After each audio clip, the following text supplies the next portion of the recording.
Today I'm going to tell you about 5 things that you really need to know to avoid the poison oak super bloom of 2023.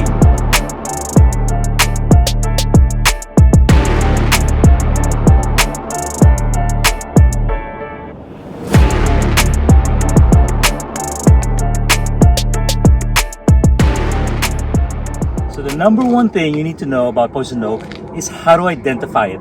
You need to know what it looks like, where it lives, and that way you can avoid it and you can understand when you encounter it or when it touches you.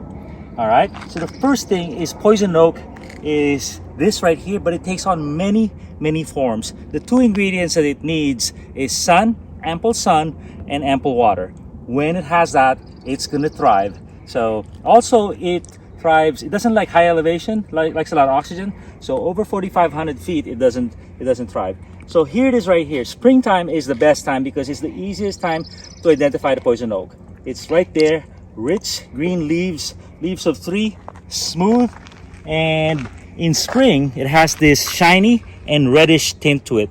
This is when it's most potent, and what's happening is it even has flowers. So when it has flowers, you know this is prime time for poison oak. You just don't want any part of that. Okay, so the other characteristics of poison oak is it's like a chameleon, meaning it can take many forms.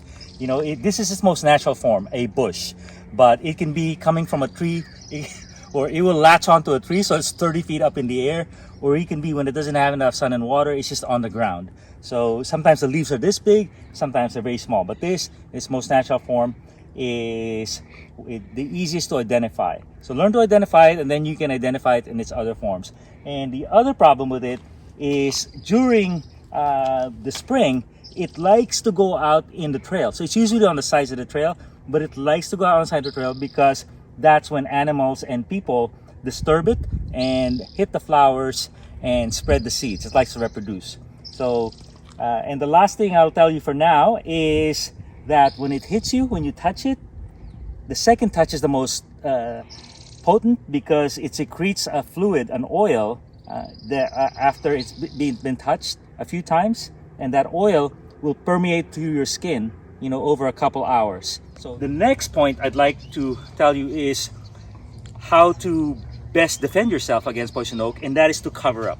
Cover up is the number one way, you know, if you need to bike or hike in areas that you can't avoid, you know, that are the best for your activity. So just cover up head to toe, and not all cover up is equal, meaning if you have cotton, the oil can still seep through, you know, as you sweat and whatnot. But if you have some kind of waterproof, the more waterproof the material is, the more the poison oak oil can't get through. So cover up head to toe. And the last part of this strategy is treat, when you take your clothes off, first take them off when you get in your car, and if you get it on your seatbelt, every time your seatbelt touches your skin, you're gonna get exposed or you're gonna get a reaction. So the strategy is, when you're taking your clothes off, treat it like a hospital gown that's contaminated with the deadliest virus around, like Ebola, meaning don't touch it. There's a way to do it where you don't touch where the oil has come in contact with it. Put it in a plastic bag, and that goes straight to your washer on superwash with your favorite detergent. So nature granted us unequal sensitivity to it. About 90% are very sensitive to it, and it will cause a rash. As it gets in your skin after 2 to 24 hours, it's gonna cause a vicious rash, especially with some parts of the population. Whereas 10%, it doesn't even affect them. You know, they could just, you know, put it on their skin like little lotion and doesn't affect them. And so what happens is it's odorless, it's invisible, you don't know you have it in you, you don't know it's in your clothing, but once it touches your skin, it starts permeating through your skin, and you have so many minutes, so many hours to clean it off to avoid that allergic reaction that happens to your skin. So something to take note of. Next thing is you get back to your car, and this is a really good advice, is to have something in your car to wipe your skin off. So Purell, you know, we all went through lockdown, we all have some Purell going on. Purell is actually really good for poison oak because it has alcohol and it breaks down the oils. So just Purell the heck out of your skin, and you'll be pretty good. What I want you to take away from this video is the golden way, and you do this in the shower or in the car if you have a long drive home, is have some water, some strong detergent, and most important is have a cloth, an abrasive cloth, or something called a loofah, something abrasive that will really break up the oil on your skin. Think of poison oak oil as like grease, as a waterproof grease that's very hard to get rid of. You can't just wipe it off, right? And if you put water on it, you can kind of do it.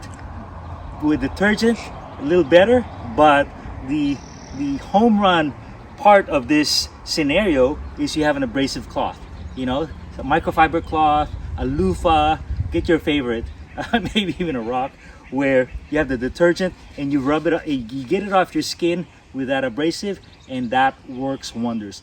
All right, you made it to the end. That means you're really interested in this topic. And the fifth one is very important as well, just like number 4. Number 5 is you are blistering, you are itching, you're losing sleep. It's been a couple days since you went to the forest, and now you have a full-blown reaction. You have spots here, you have spots here, and whatnot. Number 5 is go see a doctor. Go see a doctor.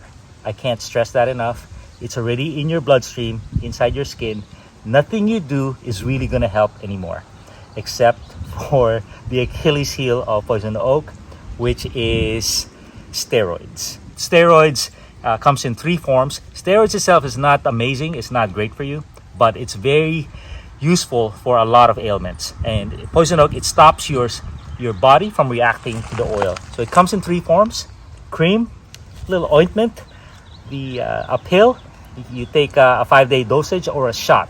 In the most severe cases, you can actually inhale poison oak. Is you take a shot. You know, desperate times call for desperate measures. But I would always advise the cream, because usually you'll have some excess and you can have a year's supply of that. Just you need very little. The sooner you get poison oak with steroids, the less of an impact it makes. So if you get it the day after, you know, you feel that burning, itching sensation, get some steroid cream on it right away, and that's all you're gonna need. You know, if you get it a week later, steroid cream's not gonna do you any good. You need the pill or the shot. All right. So, but see your doctor, and it will go a long way for you. Takes the time.